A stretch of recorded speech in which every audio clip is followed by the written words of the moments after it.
Hello dear students, welcome back to my channel physics SPC. Electromagnetic induction का एक question.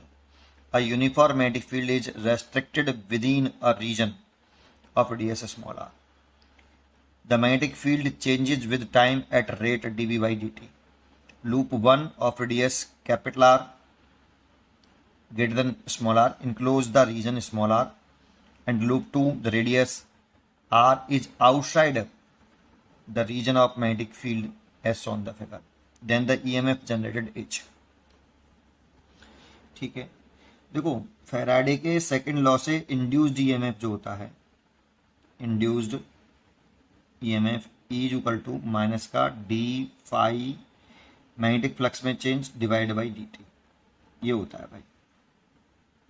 लेकिन जो magnetic flux होता है फाई, वो होता है बी ए कॉस थीटा। इसमें ए का नेम इंपॉर्टेंट है इस जगह पर कि ए क्या है। ए है area in the loop where magnetic field is present. अब इसका क्या मतलब है, बस यही कंसेप्ट है इसमें। अब इसका मतलब है जैसे अगर मैं यहां एक मैग्नेटिक फील्ड ले लूं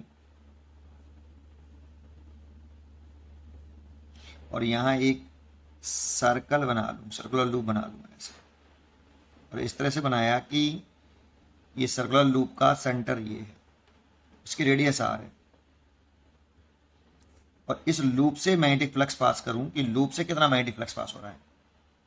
तो लूप से मैग्नेटिक फ्लक्स लिखें तो मैग्नेटिक फील्ड भी एरिया जब लिखेंगे ए कॉस थीटा कितना है, तो देखो इसका जो प्लेन के परपेंडिकुलर होता है एरिया की डायरेक्शन, थीटा जो होता है angle between B vector and direction of area vector होता है, direction of area vector. Area की डायरेक्शन यहाँ पर प्लेन सरफेस है, तो प्लेन के परपेंडिकुलर आउटवर्ड होता है। अब इसकी टू डायमेंशनल बॉडी है, तो प्लेन के परपेंडिकुलर बाहर की तरफ भी हो सकता है, ऊपर की तरफ, और नीचे तरफ भी हो सकता है। तो मैं यहाँ पे नीचे मान रहा हूँ क्योंकि थीटा बी वेक्टर की डायरेक्शन नीचे है, तो मैंने एरिया की डायरेक्शन प्लेन के परपेंडिकुलर डाउनवर्ड डायरेक्शन में मान ली है, तो थीटा 0। तो फाई इज इक्वल टू लिखें तो बी, अब एरिया कितना लिखें, तो देखो मैंने जैसे लिखा कि area in the loop where B is present, जहां पर मैग्नेटिक फील्ड प्रेजेंट होता है, तो इतने एरिया में मैग्नेटिक फील्ड प्रेजेंट है बेटा। तो पूरे लूप का फ्लक्स तो लिख रहे हैं पासिंग थ्रू द लूप, इस लूप से कितना फ्लक्स पास हो रहा है, magnetic flux through the loop. लेकिन एरिया लिख रहे हैं केवल आधे लूप का एरिया जिसमें मैग्नेटिक फील्ड प्रेजेंट है, जो कि सर्कल का एरिया होता है पाई आर स्क्वायर, तो पाई आर स्क्वायर बाई 2 लिखेंगे और एंगल 0 डिग्री, इतना मैग्नेटिक फ्लक्स पास होगा। तो ये इंपॉर्टेंट बात थी। अब इस क्वेश्चन में कुछ नहीं है, जरा समझे।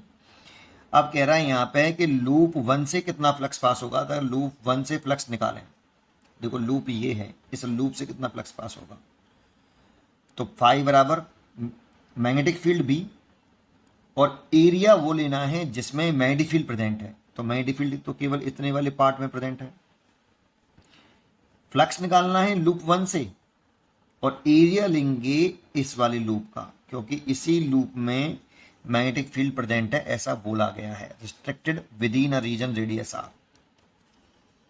तो एरिया इसका ले लेंगे तो पाई आर स्क्वायर, और एंगल ले लो आप, बी की डायरेक्शन नीचे की तरफ है, तो एरिया की डायरेक्शन भी नीचे मान लो प्लेन के परपेंडिकुलर 0 डिग्री, तो फ्लक्स हो गया बी पाई आर स्क्वायर। अब इंड्यूस्ड ईएमएफ पूछा है लूप 1 से, तो ईएमएफ बराबर माइनस का D phi 1 over d t, minus का d over d t B pi r square, क्योंकि रेडियस तो ये कांस्टेंट है, तो पाई आर स्क्वायर तो बाहर आ जाएगा, और d v by D T, ये इंड्यूस्ड ईएमएफ हो गया पहले वाले लूप से इतना। ठीक है, और लूप 2 की बात करें, लूप 2 से लिंक करने वाला फ्लक्स देखें तो वो 0, क्योंकि यहाँ पे कोई मैग्नेटिक फील्ड ही नहीं है, मैग्नेटिक फील्ड ही 0 है भाई। लूप 2 से लिंक करने वाला मैग्नेटिक फील्ड ही 0 है, क्योंकि ये मैग्नेटिक फील्ड से बाहर है। Loop 2 of the radius r is outside the region of magnetic field.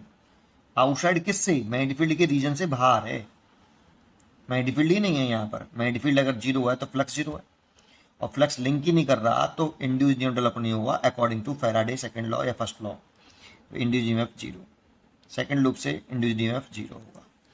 अब चेक कर लो, एक से आंसर ये होना चाहिए, एक से ये होना चाहिए। तो देखो इसमें माइनस के pi r square d v by D t, तो यही आएगा, ए चॉइस सही है। तो यहाँ पे जीरो है लूप टू, ये तो गलत ही है। इसमें यहाँ पे ये वाला फैक्टर जो है लूप वन से सही है, लेकिन ये गलत है।